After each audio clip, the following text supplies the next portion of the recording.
Welcome to another video from Kiprios and Associates Limited. In this segment we will discuss starting a small business. Many people fantasize about quitting their 9-to-5 job and going into business for themselves. Whether the dream is opening a bed and breakfast in the mountains or starting a tech company that becomes the next Microsoft, the lure of owning and running a small business can be irresistible. However, many who plunge into a small business ownership without proper preparation find that unanticipated challenges, from poor resource allocation, and inaccurate reading of the market segments, make success unattainable or unrealistic. Ideas themselves are not enough to propel a business to success, while pushing full speed ahead, without first having a plan, is like having a ship without a rudder. In other words, it's a recipe for failure and catastrophe. Others may find the opportunity of engaging into such an adventure intimidating enough to let a great opportunity fade away, because of their fear of failure.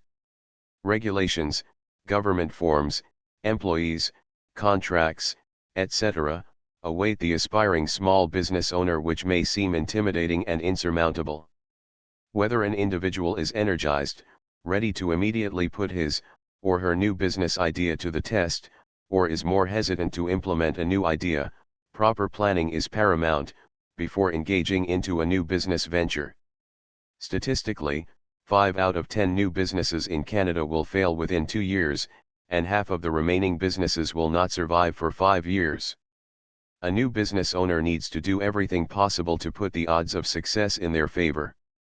The following is a condensed roadmap for those considering in starting out on their own and describes the basic requirements to become a successful small business owner. Since every business is unique and every province has its own requirements to operate, this brief video cannot answer every question, or touch upon every detail in starting a small business. It will offer, nonetheless, a general guideline for what to expect on the journey from turning a great idea into a profitable business venture. Personal assessment: do I have what it takes? Going into business can seem irresistible, especially on days when the boss insists you show up early, stay late, takes credit for your work and ideas, and generally making you work beneath your ability. Every disgruntled employee in this situation hopes to leave behind that world by starting his or her own small business. However, many other things are left behind, as well. Steady paychecks, paid benefits, worry-free nights, and guilt-free vacations are all things of the past. Owning a small business means embracing uncertainty, constantly worrying about what might go wrong, and feeling that every waking hour should be spent in the business. Factors associated with successful small business owners can be divided into 2 categories. 1. Personal attributes. 2. Skills and resources. Let's examine both categories. Personal attributes. Risk tolerant. Success is never guaranteed, and there is a chance that all of the startup efforts will be nothing. Someone with the aspiration of starting a small business must understand that it could fail, but should not let that fear deter the opportunity that might lead to a successful small business. Conversely, it is also essential not to push full speed ahead, so that resources invested into an idea do not go wasted and proves unlikely to succeed. The balance between being courageous and realistic is a high wire act that a new business owner must learn to equalize to effectively navigate. Motivation. Owning a business means being responsible for everything it encompasses: employees, customers, clients, investors, strategic plans, and resources. A small business owner must have the motivation to 1. Be in charge. 2. Be a self-starter. 3. Be willing to accept risk. 4. Oversee a project to completion regardless of the hours necessary. The difference between being moderately successful and extremely successful can be a result of motivation and the work ethic of the owner. Passion. Starting a business and striving to make it successful takes passion, in fact, a lot of passion, believing 100% in what you are doing. Although making a profit is certainly a driving force behind every business, Loving a business and being passionate about it makes the hurdles encountered much easier to maneuver. As Confucius said, choose a job you love, and you will never have to work a day in your life.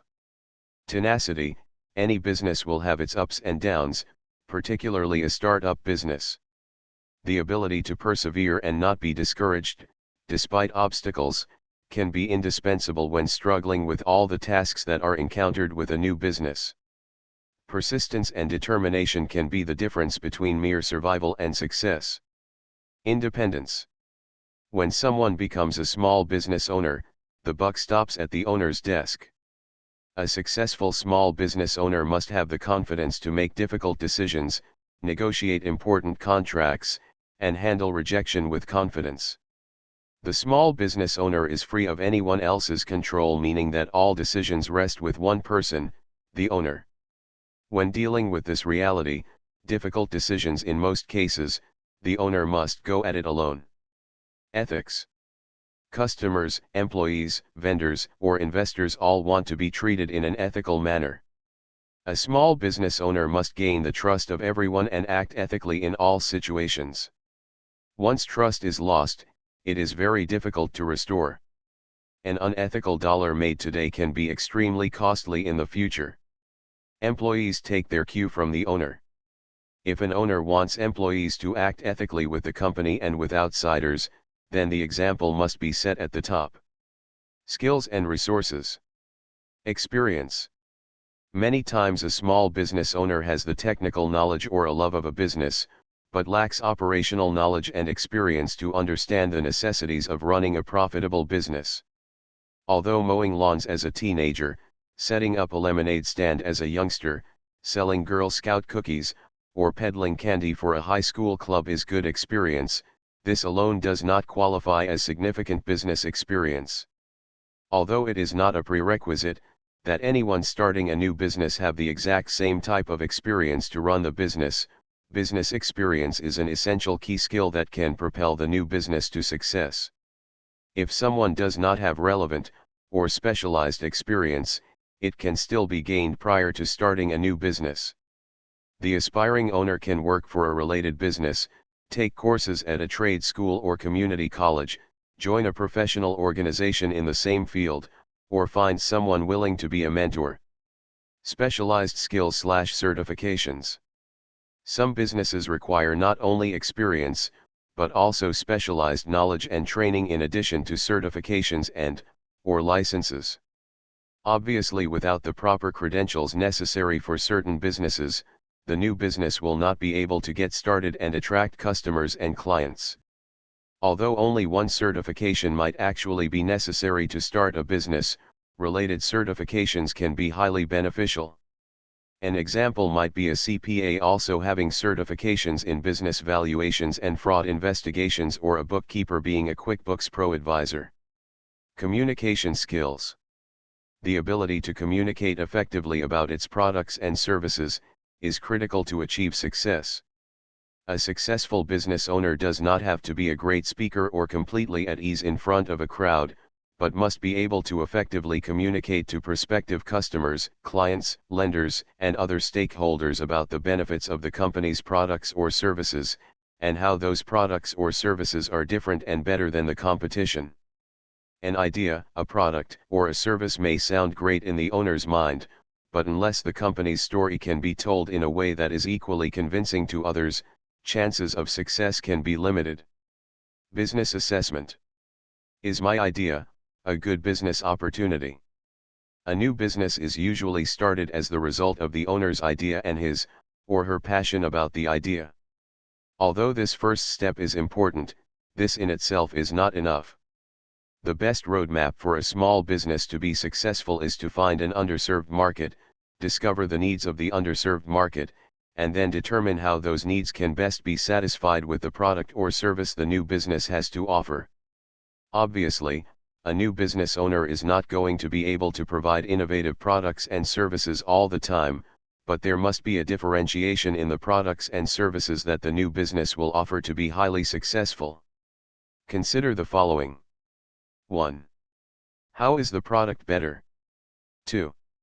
How will this business improve upon services being provided by other businesses? 3.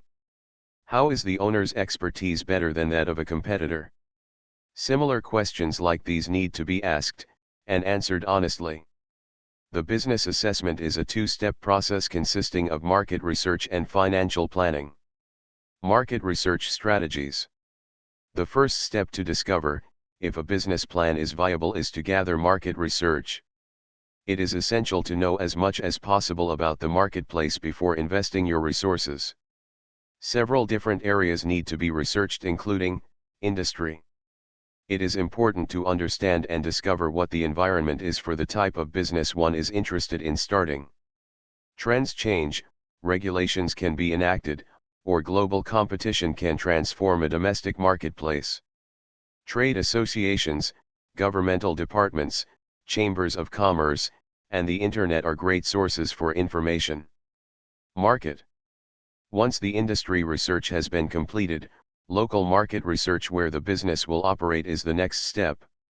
This research should be conducted in as much detail as possible to determine the extent that the target market is being served or not being served.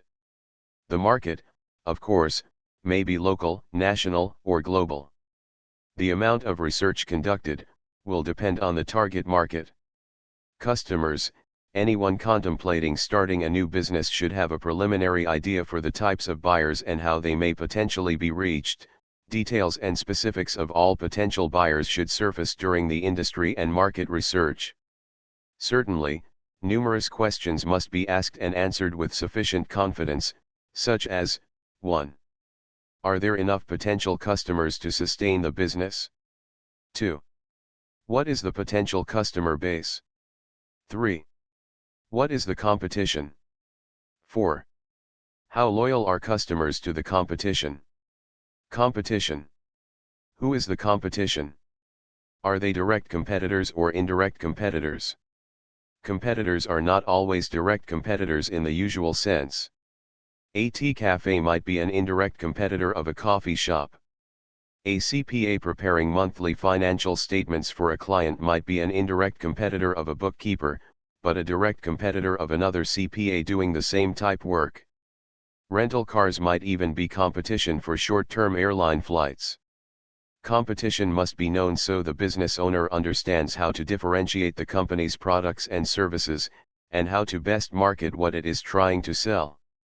After the general research has been conducted and it appears the new business idea is viable, the next step is to determine whether the idea will work in specific cases: location, competition, product or service differentiation, potential target market, etc.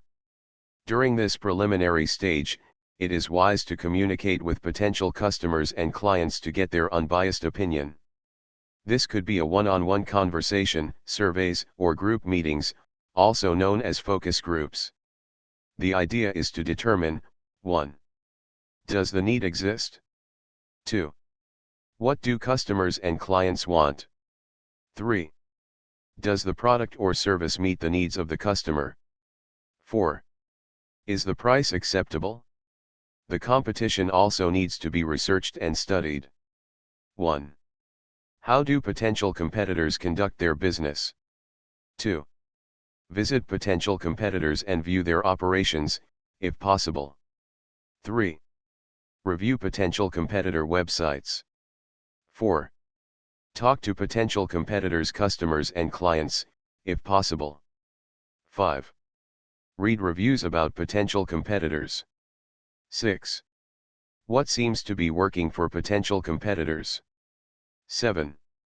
What are known or perceived shortcomings of potential competitors? 8. What market opportunities exist that potential competitors are not capitalizing on? 9.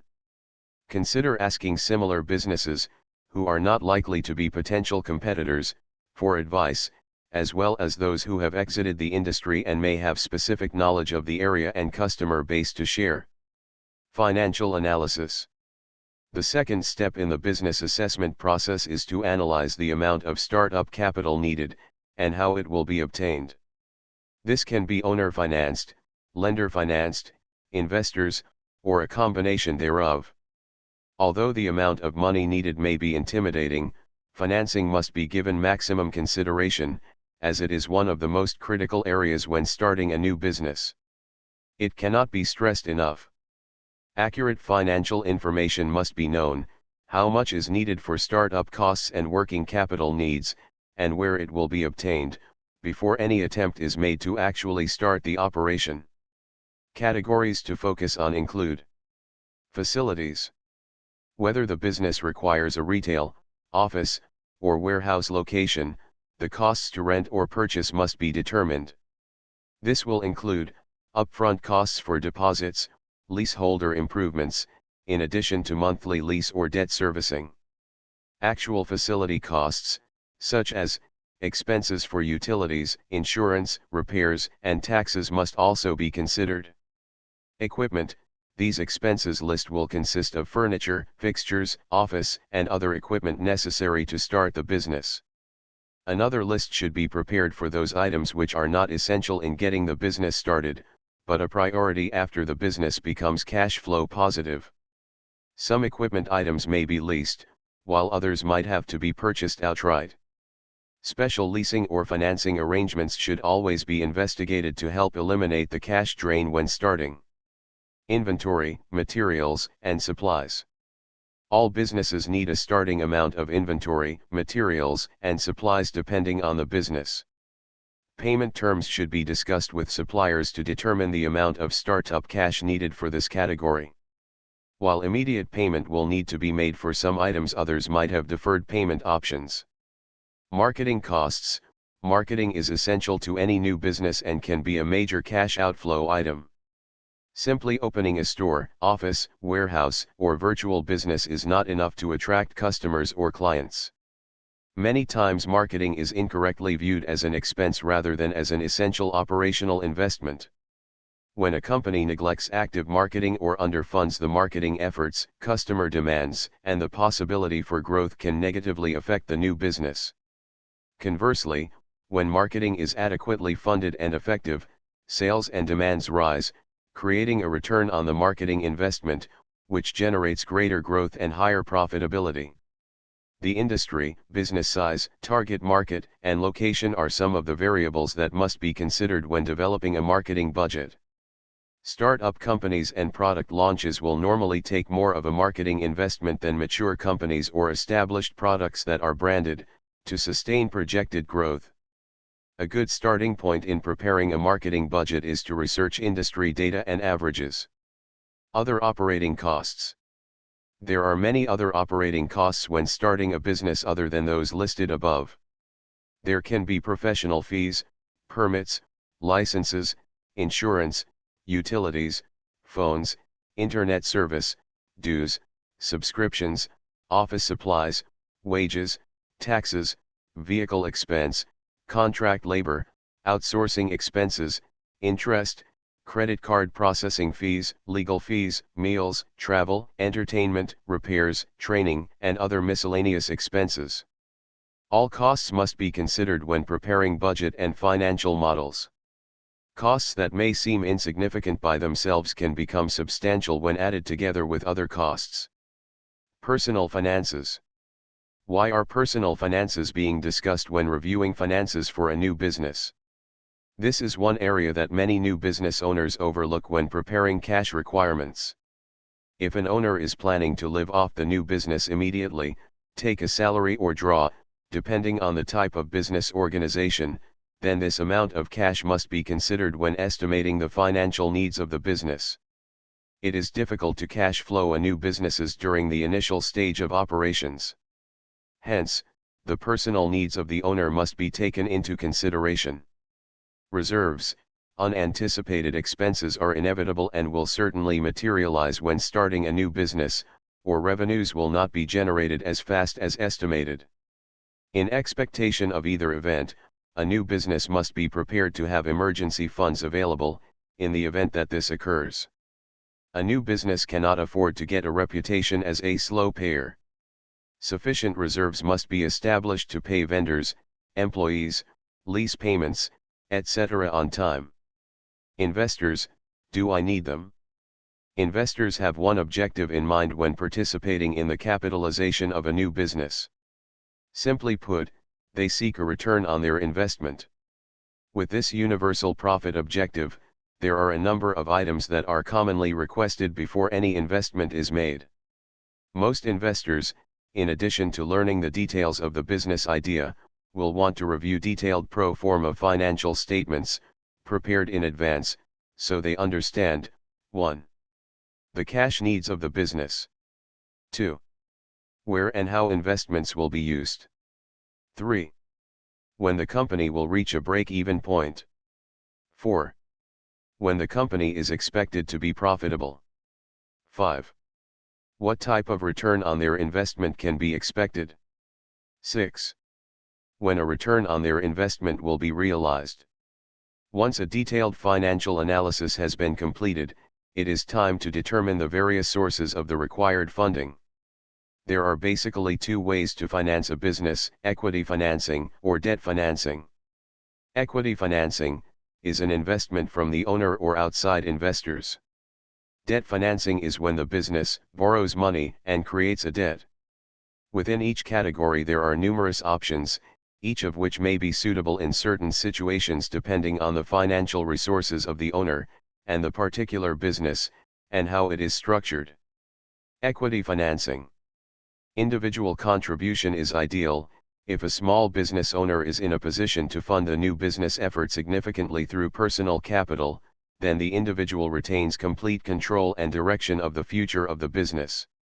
Many, of course, see this as a distinct advantage as opposed to sharing control with investors or detailed reporting required by most lenders. Perhaps, you have heard a version of the golden rule of business: he who has the gold, makes the rules, or better known as, cash is king. Hence, the more a business owner has to seek in outside funding, the less control he or she has over the business. Owner equity financing can come from various sources. These can include personal savings, home equity, personal property, retirement plans, or insurance policies with cash value. The sources are many and varied. Conversely, they are investor contributions. In addition to equity contributions from an owner, equity contributions can also come from outside investors. An owner must understand that to obtain outside investors, a percentage of ownership of the business must be surrendered. The new business owner seeks capital, while an investor seeks a return on investment.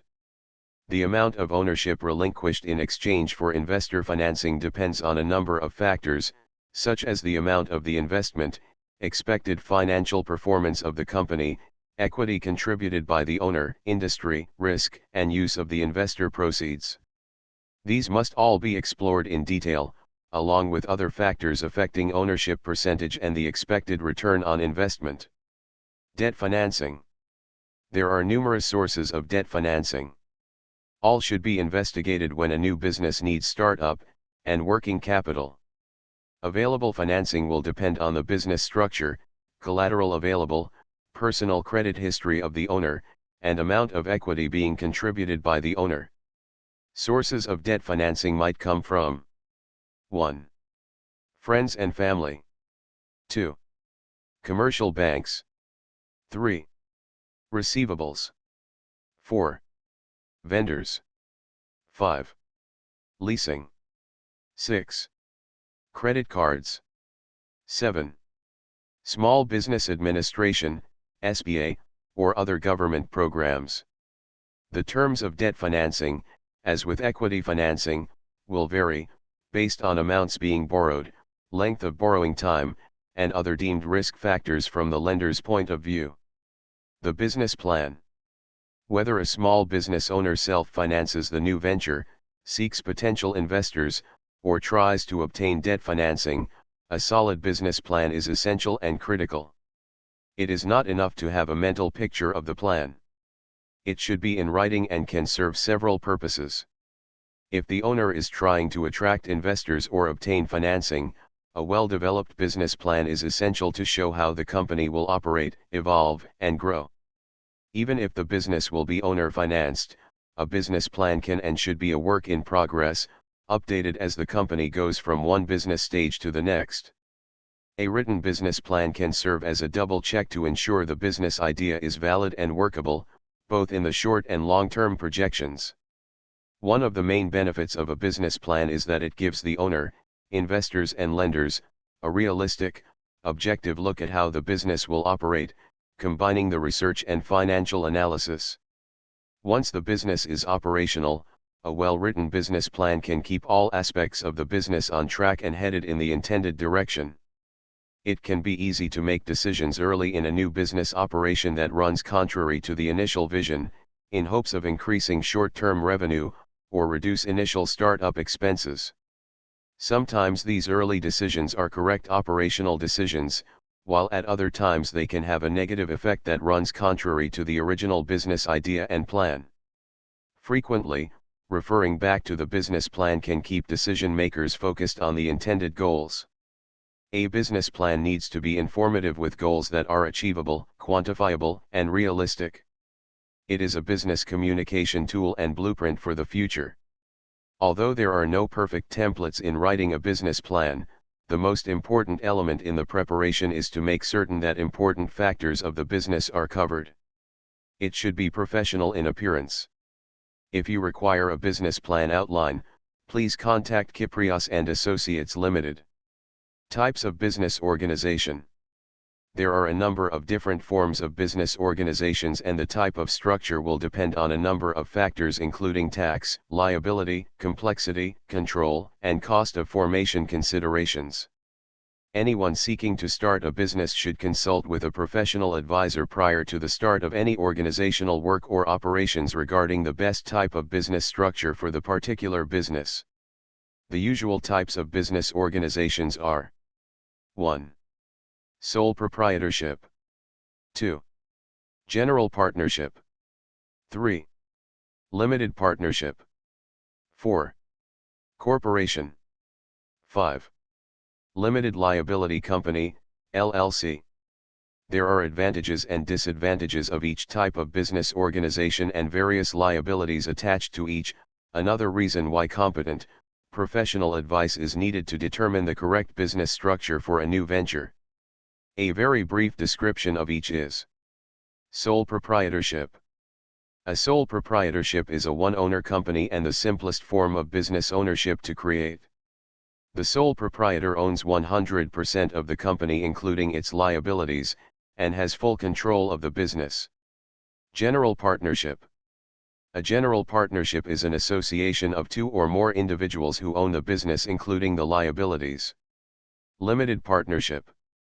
A limited partnership is composed of at least one general partner and one or more limited partners.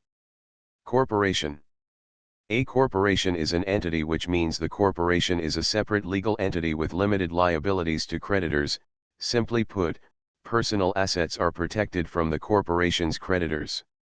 The corporation is also responsible for filing its own income tax return.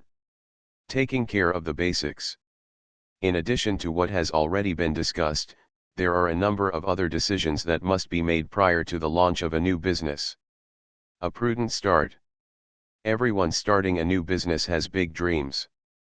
It can be tempting to begin operations in the biggest way possible. This certainly is the right course for many businesses, although for others this might be the wrong approach. There are benefits either way depending on the business and current economic environment. One of the most important factors in starting a new business is to begin with a definite, well-conceived plan.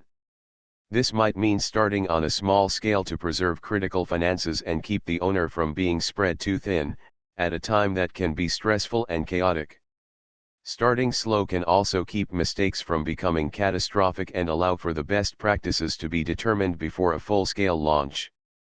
If the income generated is less than expected, then a slower start can allow for necessary tweaks to the business plan, so improvements and changes can be made going forward. If the decision made to start small and slow, then ideally the business will be scalable and grow as planned. On the other hand, if the plan is to begin operations fast and big, then contingency plans should be made in case actual figures do not meet projected amounts. If this is the case, then alternative actions can be taken that were already planned rather than making spur-of-the-moment decisions that might be detrimental to the long-term survival of the new business. What's in a name? Naming a business is a critical consideration. It can either attract potential customers or drive them away, or have potential customers or clients not even give a second thought to the business. Brainstorming with friends, family, mentors, and business associates about a name is a good way to get initial thoughts and ideas. Ideas for potential names should be researched on the internet to see what appears and to ensure that the name is not already being used, incorporated, or trademarked. A legal advisor assisting with the elements of a new business startup can also help to check the legality of the name chosen. A name is more than just a name. Think about how it can be branded, what taglines can be used, and what logos might be developed to distinguish the name, product, or service from the competition. A name talks multitudes about the business. It personifies the business, brings it to life, and makes it a unique entity. The name should capture the vitality of the new venture. The type of business, location, structure, and employees are just some of the many other issues that must be taken into consideration when deciding what additional tasks need to be accomplished before a business starts operation. Some of these are: 1. Obtain an employer identification number, payroll, from the CRA. 2. Register a trade name, operating as, if it's a numbered corporation. 3. Obtain proper licenses or permits. 4. Apply for trademarks, if applicable. 5. Obtain insurances, liability, general, etc. 6. Obtain a business number. 7. Apply for GST/HST number, if applicable. 8. Obtain tax advice from competent professional. Finding the right employees. Most small businesses at one time or another will need employees, otherwise, the task of running the business becomes overwhelming. It is difficult for a business to grow without the owner having some assistance. The business plan should project what positions will need to be filled, full-time, part-time, temporary, contract, or outsourced, and when it is anticipated that these needs will arise. Employee positions might be sales, IT, clerical, delivery, marketing, or production depending on the business. Since it takes time finding employees with the right fit for the company, skills, experience, philosophy, etc. Adequate time should be given for the recruiting process in advance of actual hiring, so the best possible candidates can be interviewed and selected. It is better to spend time interviewing and seeking the ideal candidate than quickly hiring someone only to find out later that the candidate was not well suited for the position. A best practice in business is to write a job description for each position to be filled. Although it's time-consuming to prepare, it allows the owner to think about the skills needed to adequately perform the duties of the job. It also lets a potential employee know what will be expected and the requirements for the position. A company's greatest assets can be its employees, so time spent recruiting and hiring the best match for a company cannot be overstated. Summary: keys to success are: 1. Idea. 2. Information. 3. Motivation. 4. Marketing. 5. Business strategy, business plan. Starting a small business is an excellent decision for many individuals, obviously, since there are close to 1.1 million small businesses in Canada alone. Although this brief narrative gives an aspiring business owner important areas to think about, it is by no means meant to be a complete guide to starting a small business. Accountants, accredited small business consultants, tax advisors, bookkeepers, insurance agents, and marketing professionals should be consulted. They all must work as a team and coordinate efforts in laying a strong foundation for the new business venture. Starting a new business is no small undertaking. There are many ingredients that go into making a new business a successful endeavor. 1. The business starts with someone's idea and dream. 2. That person must have motivation and passion. 3. Information must be researched and gathered. 4. A sound strategy must be developed. 5. Marketing must be on target and effective. 6. Success is then achieved. In conclusion, in Canada there are only 1,167,978 businesses, of which 407,175 are located in Ontario, and 235,075 in the province of Quebec.